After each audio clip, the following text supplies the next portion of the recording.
Hey, did you know that 18 national parks have bears in them? And I bring that up because my friend Scott likes to say the way to avoid camping with bears is to just don't camp in bear country. Easy for him to say. He lives here in Texas near me, and we don't have bears in most of the state of Texas. You currently have to go out to Big Bend in far southwest Texas to have the only established bear population in the state.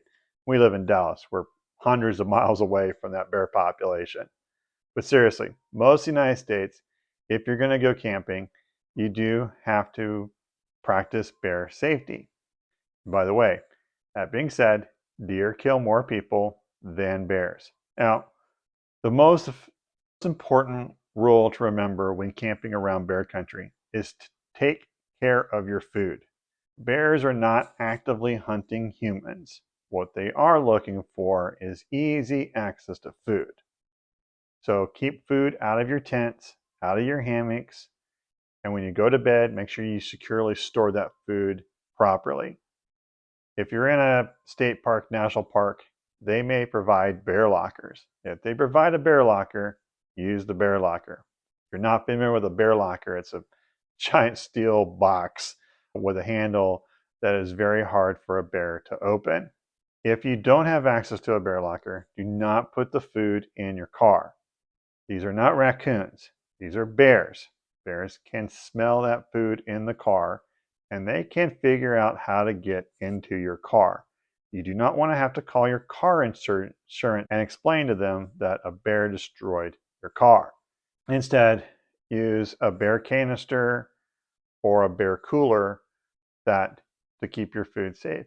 Well, a bear canister is a plastic jar with a lid on it that's designed to make it very hard for a bear to open. A bear cooler is a cooler that has handles on it that also makes it very hard for bears and raccoons to open. Look for bear coolers that have been certified to be bear resistant. There is an international organization and that's what they do. They certify equipment to make sure it's bear safe.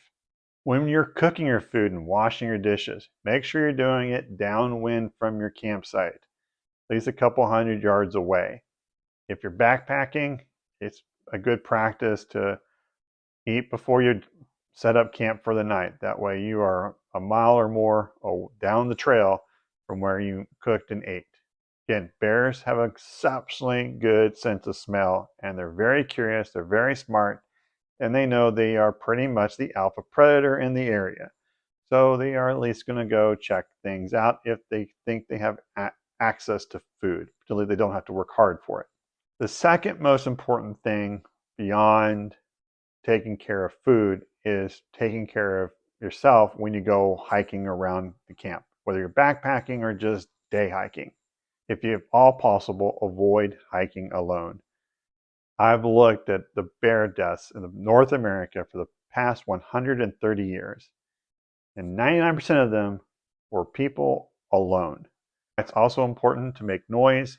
If bears hear you, they want to disappear. They want to get away from you. Again, they are more afraid of you than you are of them. I know it's hard to believe, but that is true. They really don't want to have anything to do with humans. But also make sure to carry bear spray.